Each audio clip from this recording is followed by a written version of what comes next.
Teja TV. Telangana రాష్ట్రంలో తమ party స్థానాన్ని పటిష్టం చేసుకోవాలని కాంగ్రెస్ భావిస్తోంది. అందుకే సీఎం రేవంత్ రెడ్డి ఆధ్వర్యంలో పక్కా ప్రణాళికతో పాలన కొనసాగుతోంది. ఎలాంటి పెద్ద నిర్ణయం తీసుకోవాలన్నా రేవంత్ ముందుగా ప్రజాభిప్రాయాన్ని సేకరిస్తున్నారు. దీంతో ఈ 10 నెలల్లో రాష్ట్ర ప్రభుత్వ నిర్ణయాలకు ప్రజల నుంచి పార్టీ గ్రాఫ్ను తగ్గించేంత వ్యతిరేకత అయితే రాలేదు. అంటే అధికార పార్టీకి ప్రజల మద్దతు మెండుగా ఉంది. కానీ ప్రతిపక్ష పార్టీల నుంచే ప్రభుత్వానికి గట్టి పోటీ ఎదురవుతుంది. ఓవైపు బీఆర్ఎస్, మరోవైపు బీజేపీలు అవసరం కల్పించుకొని మరీ తీవ్ర స్థాయిలో విమర్శలు చేస్తున్నారు, లోపాలను ఎత్తి చూపుతున్నారు. ఈ రెండు పార్టీలకు ధీటుగా సమాధానం చెప్పాలంటే ప్రస్తుతం కాంగ్రెస్ ముందున్న ఆప్షన్ అమలు చేస్తున్న సంక్షేమ పథకాలను ప్రజల్లోకి తీసుకెళ్లడమే. ప్రస్తుతం సీఎం రేవంత్ రెడ్డి అనేక సంక్షేమ పథకాలను అమలు చేస్తుంది.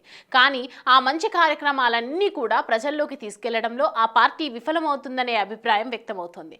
అందుకే ఇతర పార్టీలు రెచ్చిపోతున్నారని అంటున్నారు. ఇటీవల రాష్ట్ర ప్రభుత్వం అత్యంత ప్రతిష్టాత్మకంగా తీసుకున్న కొన్ని నిర్ణయాలపై బీఆర్ఎస్, ఇతర పక్షాలు కాంగ్రెస్ పై తీవ్ర స్థాయిలో బురద జల్లాయని కాంగ్రెస్ ఫీల్ అవుతుంది.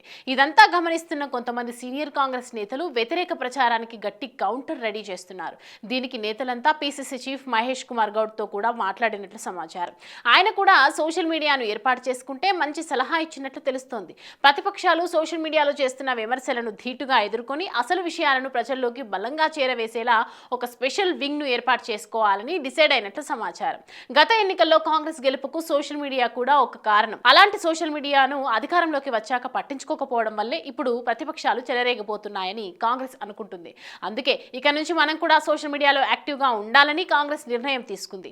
అన్ని అనుకున్నట్లు జరిగితే దీపావళి నుంచే కాంగ్రెస్ సోషల్ మీడియా టీం రంగంలోకి దిగుతుందని కాంగ్రెస్ నేతలు చెబుతున్నారు. సీఎం రేవంత్ రెడ్డి, కాంగ్రెస్ పార్టీ కీలక నేతలు ప్రభుత్వంపై విమర్శలు వచ్చిన వెంటనే దానిపై కౌంటర్లు ప్రజల్లోకి త్వరగా వెళ్లేలా చూడటమే ఈ సోషల్ మీడియా బాధ్యత. ఈ సోషల్ మీడియా వింగ్ ను గైడ్ చేయడానికి గాంధీ భవన్ లో ఒక స్పెషల్ సెల్ కూడా పీసీసీ ఏర్పాటు చేయబోతోంది.